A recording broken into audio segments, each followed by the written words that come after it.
안녕하십니까. 미국 주식에 올인한 남자 파슬리입니다.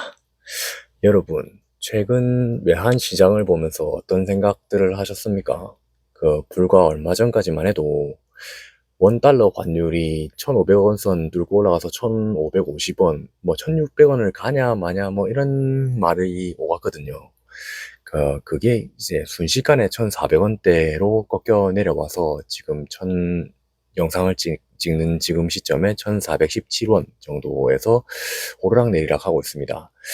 언론에서는 일제히 보도가 종종 나오곤 합니다. 달러 강세가 조금 이제 저물어 간다. 환율이 1,400원 선에서 안착했다. 이런 얘기를 하는데, 투자자로서 우리가 현상 뒤에 숨겨진 본질을 봐야 할 것 같아서 이렇게 마이크를 잡았습니다. 지금 환율이 급격히 빠진 결정적인 계기가 무엇이었는지 다들 알고 계십니까?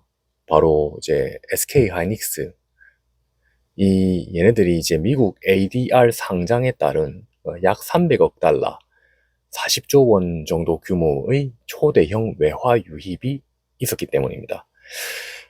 물론 대기업들의 선물한 매도, 외국 외환 당국의 미세 조정 개입들 이런 것들도 있었습니다만 가장 큰 요인이 저는 그거라고 생각을 하거든요. 그 효과가 국민연금 1년치 정도의 환전 수요와 맞먹는 그런 통화 스와프급 달러 폭탄이 서울 외환 시장에 한순간에 쏟아진 겁니다. 그러니까 1년치의 환전 수요를 맞먹는 그런 공급이 그냥 확 들어온 거죠. 예. 근데 이거는 일시적으로 이제 원화의 가치가 과도하게 튀어오른 거죠. 예. 그래서 제가 단언하건대 이것은 구조적인 원화 강세 전환이 아니라 일시적 수급 이벤트 이런 것들이 만든 착시 현상이지 않나 그렇게 이제 바라보고 있는데, 예, 역설적이게도 이렇게 시장 수급 왜곡으로 달러 가격이 눌려 있는 지금이 1,400원, 10원 이럴 때가 바로 장기 투자자나 우리 같은 입장에서는 놓쳐서는 안 될 최적의 달러 및 미 자산 매수 타이밍이라고 생각을 합니다. 조금 더 이제 깊게 얘기를 해보겠습니다. SK 하이닉스가 조달한 300억 달러라는 자금의 성격은 무엇인가? 이 돈은 아마 이제 용인 반도체 클러스터, 정주 팹 등 이제 국내 시설 투자에 쓰일 돈들입니다. 예, 단 한 번 들어오고 끝나는 일회성 자금이죠.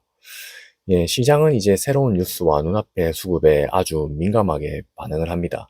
예, 하루 수십억 달러씩 환전 물량이 풀리니까 시중 달러 공급이 일시적으로 과잉되고 이제 환율이 눌리는 게 당연합니다. 하지만 이제 40조 원 수준의 환전이 일단 마무리되고 나면 외환 시장은 다시 어디로 향하겠습니까? 원래 대한민국 경제가 가지고 있던 구조적 본체로 돌아갈 수밖에 없습니다. 이제 구조적 본체가 이게 어느 정도의 한계성을 드러내죠. 네, 그래서 정부와 외환 당국 역시 환율 1,500원 상단을 방어하기 위해서 적극적으로 미세 조정에 나선 것처럼 보이고, 수출 기업들에게 달러 매도를 막 동요를 하고 그러고 있었죠. 예. 근데 이제 외환 당국의 개입이나 기업의 선물한 매도 이런 것들은 방파제 역할은 이렇게 1차적으로 할 수 있어도 이 파도의 근본적인 방향은 바꿀 수가 없습니다. 그래서 이제 그렇다면 이제 왜 장기적으로 이제 환율은 다시 우상향할 수밖에 없는가? 크게 이제 저는 세 가지 그 구조적 요인을 보고 있거든요. 첫째로 이제 거슬 수 없는 국민연금, 그리고 개인의 해외 자산 이전입니다. 국민연금이나 연금 고갈 방지 이런 것들의 수익률 제고를 위해서 그 자금이 해외 주식 및 채권 비중을 지속적으로 늘리고 있거든요. 이제 매년 수십조 원의 원화를 달러로 바꿔서 해외에 투자해야 하고, 여기에 이제 서학개미, 저 같은 사람들, 이제 불리는 이런 개인 투자자들, 이런 사람들이 미국 주식 매수를 하고 있고요. 예, 국내 기업들의 해외 직접 투자, 이런 것들의 수요도 겹치고 있죠. 한국 자본의 탈한국, 그리고 미국 집중, 북미 집중 현상은 이건 정책적으로 막을 수 없는 지금 구조적 흐름입니다.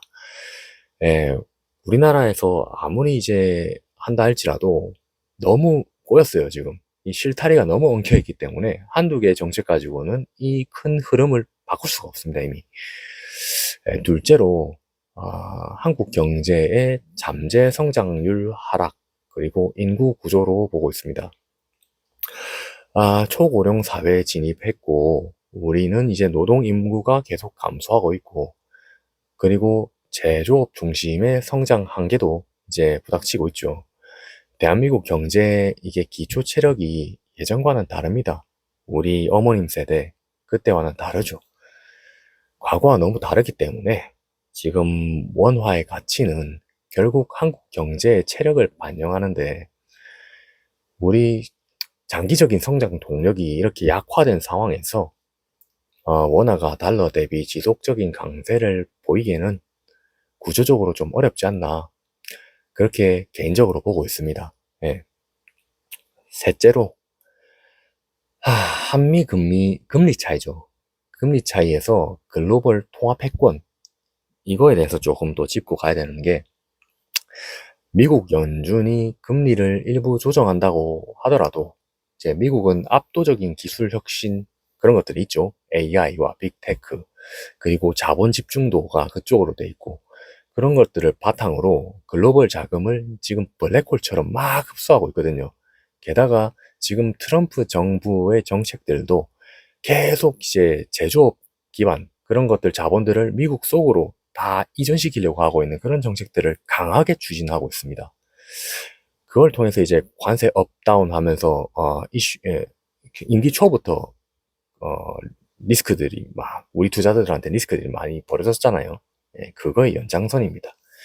그래서 미국 기업들이 벌어지는 생산성과 수익성, 이런 것들은 한국을 포함한 타국 기업들과의 격차가 계속 벌리고 있습니다.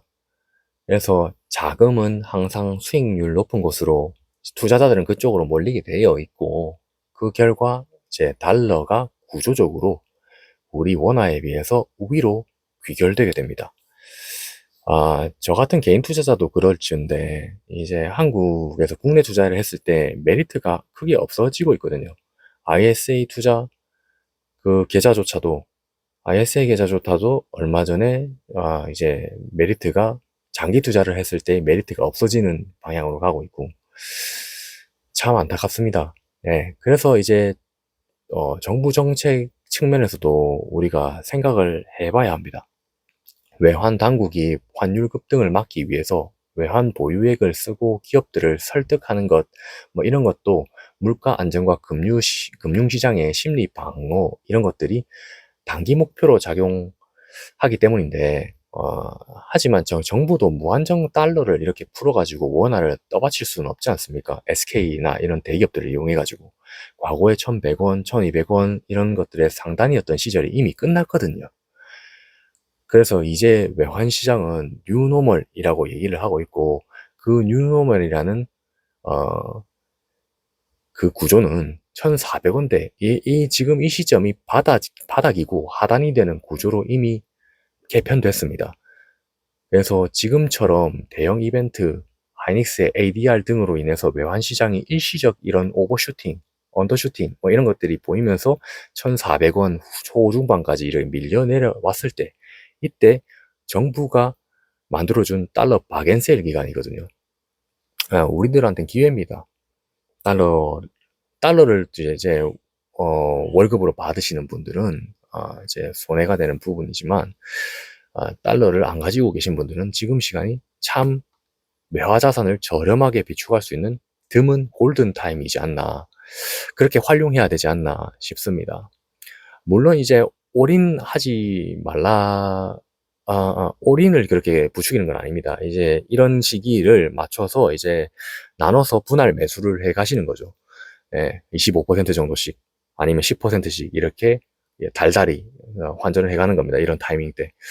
예, 그래서 어떻게 실행할 것인가, 이런 것들을 바라보면 현재 1,400원대 환율은 일시적 수급 착시이기 때문에, 그리고 구조적인 경제 체력 변화와 미국 자판의 자금 쏠림 등 이런 장기 상승 동인 이런 것들은 단 하나로 훼손되지 않았기 때문에 지금은 달러를 팔 때가 아니라 오버슈팅 해소 구간을 이용해서 달러를 그리고 미국 고배당 뭐 이런 성장주들을 자산들을 모아가야 될 때다. 그래서 전량 일시 매수보다는 분할 매수로 접근하셔서 예, 달러를 단순한 환투기 수단으로 보시지 마시고 자기 자산의 원화에만 100% 노출되어 있는 이런 때 생기는 리스크를 방어해주는 최후의 자산 보험을 만들어 가시면 좋겠습니다. 지금까지 경청해 주셔서 감사합니다. 다음에 다시 찾아뵙겠습니다. 파슬리였습니다.